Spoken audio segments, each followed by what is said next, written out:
19 April 2026 वैशाख महिन्यातील तृतीयेला आपण अक्षय तृतीया म्हणून साजरी करत असतो। हा दिवस भगवान विष्णू माता लक्ष्मीच्या उपासनेचा अतिशय महत्त्वाचा दिवस आणि ह्या दिवशी आपल्याला दान करायचं असतं। ह्या दिवशी केलेलं दान हे अक्षय काळ आपल्या सोबत असतं। ह्या दिवशी केलेली खरेदी सुद्धा अक्षय काळ आपल्या सोबत असते। 3.5 मुहूर्तापैकी अत्यंत शुभ असा हा मुहूर्त। ह्या दिवशी पितरांची सेवा करणं ही अनिवार्य आहे। अक्षय तृतीयेला जो कोणी पितरांची सेवा करत असतो त्याच्यावर कधीही पितृदोष उद्भवत नाही, किंबहुना असेल तर तो कमी होतो आणि पितरांचा भरपूर आशीर्वाद त्यांना मिळतो।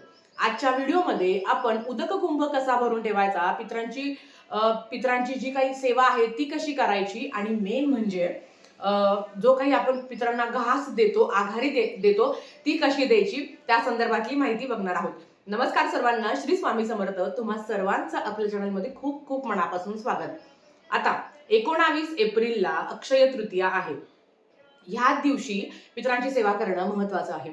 उदक कुंभ ज्याला आपण करा आणि केळी ही भरून दान करायची असते। सगळ्यात आधी उठून सूर्याला जल अर्पण करावं। सकाळी 8च्या आधी उठून सूर्याला अर्घ्य द्यायचं असतं आणि म्हणजे हा जो दिवस आहे हा परशुरामांचा जन्म उत्सव म्हणून सुद्धा आपण साजरी करत असतो। आता घरातल्या घरातच पितरांची सेवा कशी करायची असते आणि काय करायचं आहे, कारण शार्प 12 वाजता जेव्हा सूर्य डोक्यावर येतो तेव्हा तर ती खरी सेवा म्हणजे पितरांची सेवा करण्याची वेळ असते। सकाळी मांडणी करू का किंवा पितरांची सकाळी सेवा करू का तर नाही, 11, 11:30, 12, 12:30 पर्यंत तुमच्याकडनं ती पितरांची सेवा घडली गेली पाहिजे। फोटो असेल तर आवर्जून फोटो ठेवावा।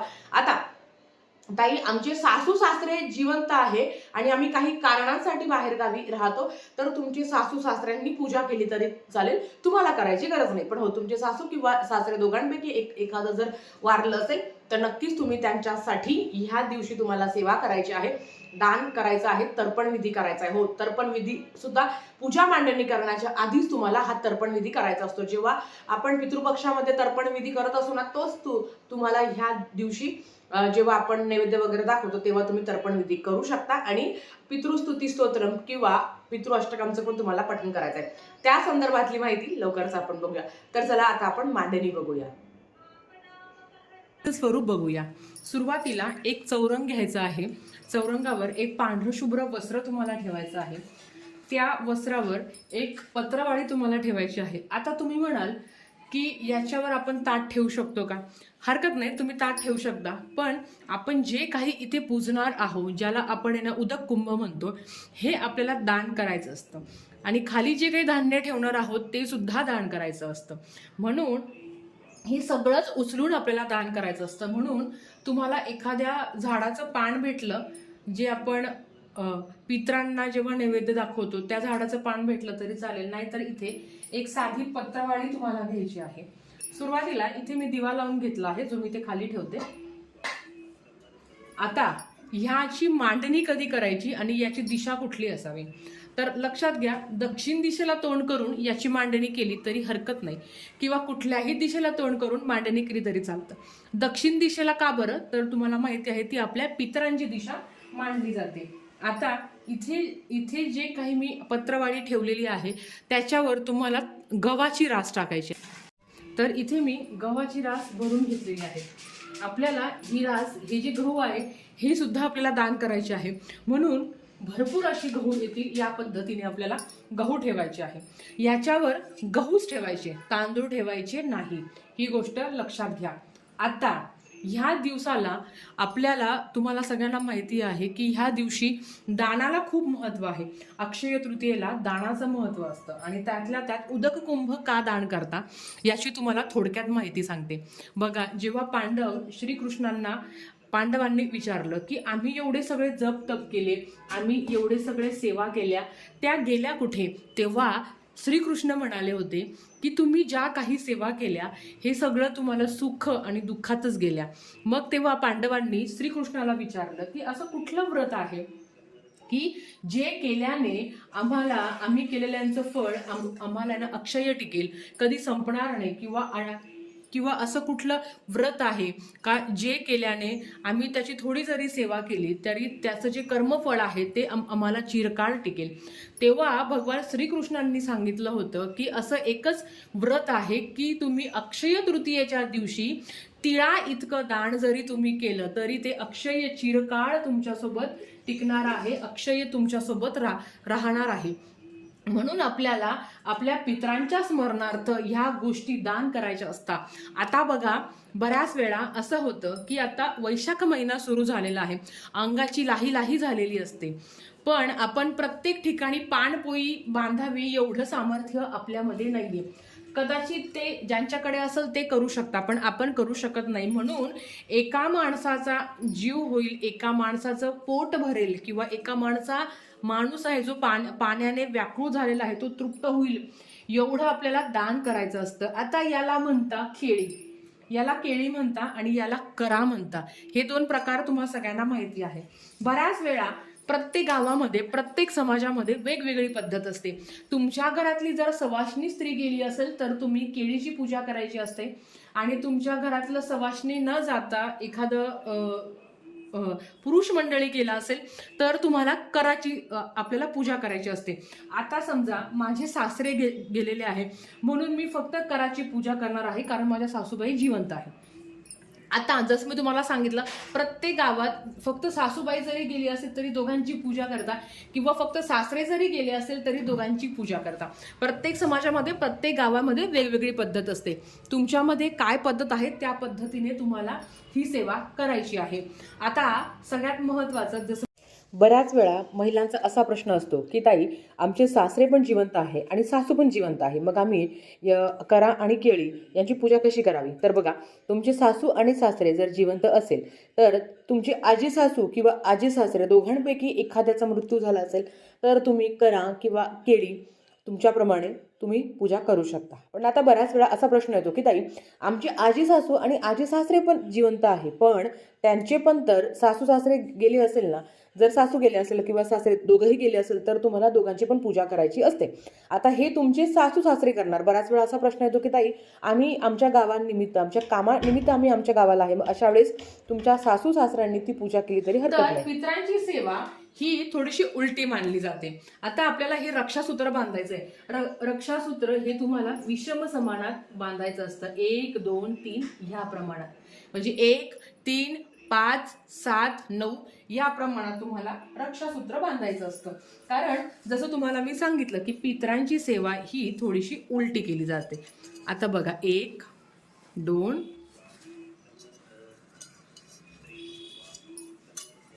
1 2 आणि 3 या पद्धतीने मी हे रक्षासूत्र बांधून घेतलेलं आहे. आता या कंठापर्यंत जाईल एवढं पाणी तुम्हाला भरून घ्यायचं आहे.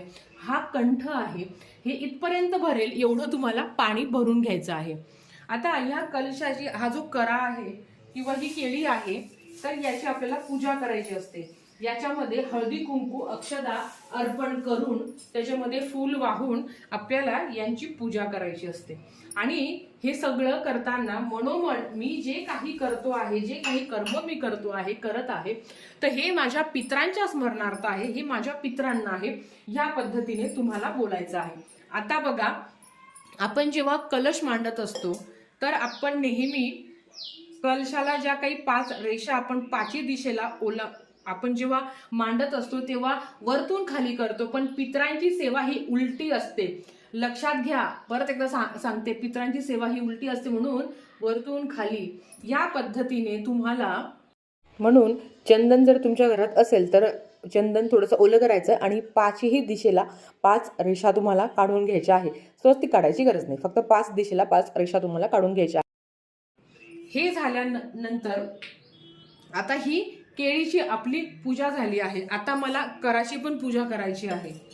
तर कराची पण सारखीच तुम्हाला पूजा करायची आहे. आधी आता कराची पूजा करताना मी पण इथे 5 दिशेला 5 असं उमटून घेते आहे. बघा, ही उलटी पूजा असते, म्हणून हे आपल्याला उलट करायचं आहे. आपण पितरांना नैवेद्य देखील उलटाच फिरवत असतो. देवाचा जसं असतो त्याच्या विरुद्ध दिशेने आपण पितरांचं करत असतो. या पद्धतीने आपल्याला केळी आणि त्याच्यावर करा हे असं आपल्याला ठेवायचं आहे. मी परत एकदा सांगते, ज्यांच्या घरातली सवाष्णी गेली असेल त्यांनी केळीची करायची, ज्यांच्या घरातले पुरुष मंडळी गेली असेल त्यांनी कराची आपल्याला पूजा करायची आहे. समोर फोटो ठेवला तरी चालेल. आता विषय येतो तो मांडणीचा. मांडणी कधी करायची? बऱ्याच वेळा असं होतं, बरेच लोक देवपूजा झाल्या मांडणी करतात. पितरांची सेवा ही आपल्याला 12च्या सुमारास करायची आहे. जेव्हा आपला सूर्य हा आपल्या डोक्यावर येतो तेव्हा आपल्याला पूजा करायची आहे. अगदी तुम्ही 11 नंतर मांडणी केली तरी हरकत नाही. 11, 11:30, 12च्या दरम्यान मांडणी करून 12ला आघारी द्यायची असते. आता आघारीबद्दल मी नंतर माहिती सांगलेस की ती 12च्या आत किंवा 12, 12:30च्या दरम्यान द्यायची असते. त्याच्या आधी तुम्हाला ही मांडणी करायची असते. इथे तुम्ही पितरांचा फोटो सुद्धा ठेवू शकता. पितरांची मांडणी देवांच्या मांडणी समोर करू नका. दुसऱ्या जागी एखाद्या स्वच्छ ठिकाणी तुम्हाला ही मांडणी करायची आहे. त्याच्यावर आपल्याला खरबूज ठेवायचं असतं. मी जसं तुम्हाला सांगितलं, बऱ्याच ठिकाणी बऱ्याच समाजात वेगवेगळ्या पद्धती असतात.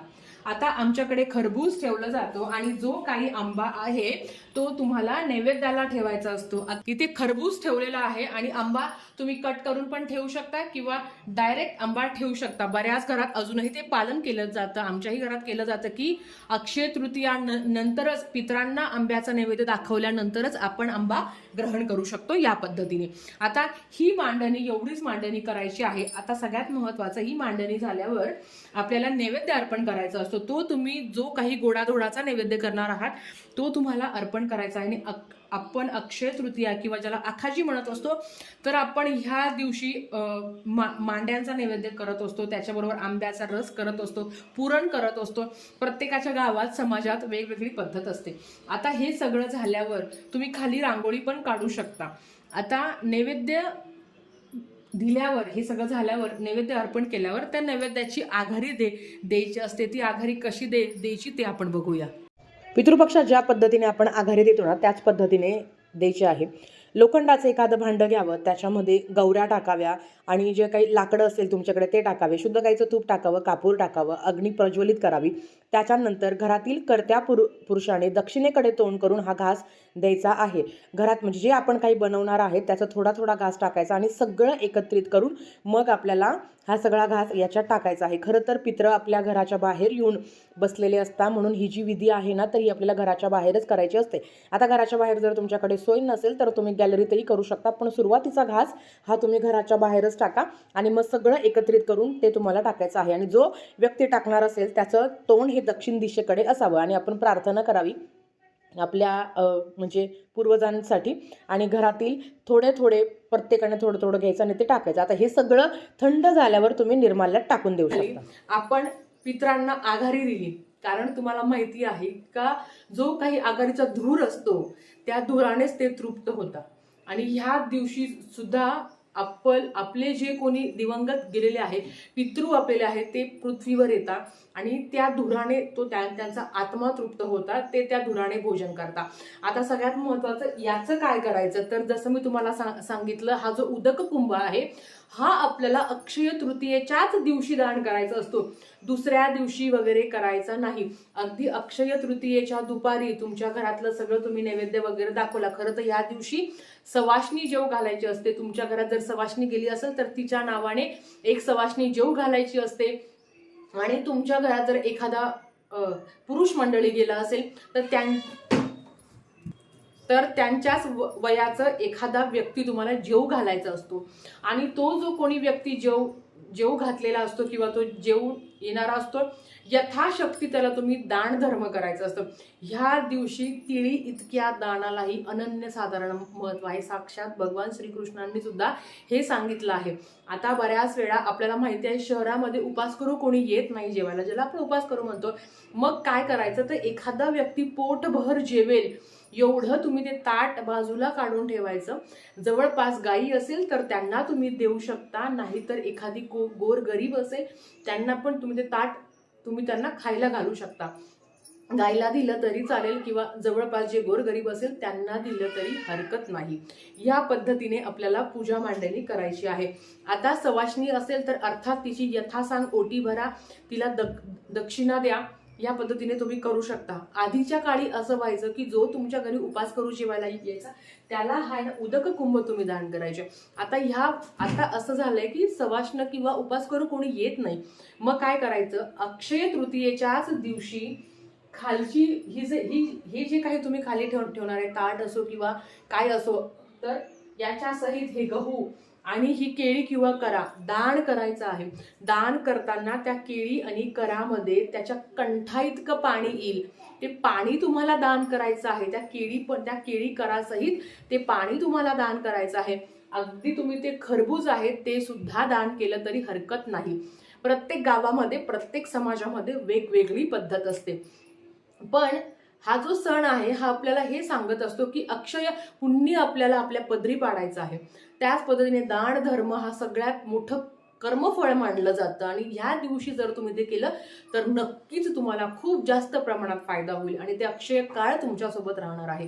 म्हणून ही करी आणि केळा अगदी तुमच्याकडे मदत करणाऱ्या कोणी ताई येणार असेल त्यांनाही पाण्याचा घडा भरून तुम्हाला तो दान करायचा, तो भरलेला असावा आणि मग तुम्ही दान करायचं आहे. जर तुम्ही आजूबाजूला जे गोरगरीब आहे, जे पाण्याने व्याकुळ झालेले आहेत, त्यांनाही तुम्ही हे सगळं केळे किंवा करा आणि जे काही गहू आहे ते तुम्ही दान करू शकता. या पद्धतीने आपल्याला अक्षय तृतीया साजरी करायची आहे. अक्षय तृतीया हा सण खूप काही सांगून जातो की आयुष्यात शेवट आहे, सगळ्यांचा शेवट दिलेला आहे, पण जिवंतपणे चांगली फळं कमवा. शुद्ध वेळेवर, चांगल्या वेळेवर जेव्हा तुम्ही कुठले नित्यकर्म करत असता, जेव्हा तुम्ही कर्मफळ करत असता, ते अक्षय काळ तुमच्यासोबत असतं. झालेली सेवा महाराजांच्या चरणी मी रुजू करते आणि आजचा व्हिडिओ इथेच थांबवते. आवडला असेल तर लाईक, शेअर, सबस्क्राईब करा. भेटूया परत अशाच एका नवीन व्हिडिओ सोबत. श्री स्वामी समर्थ.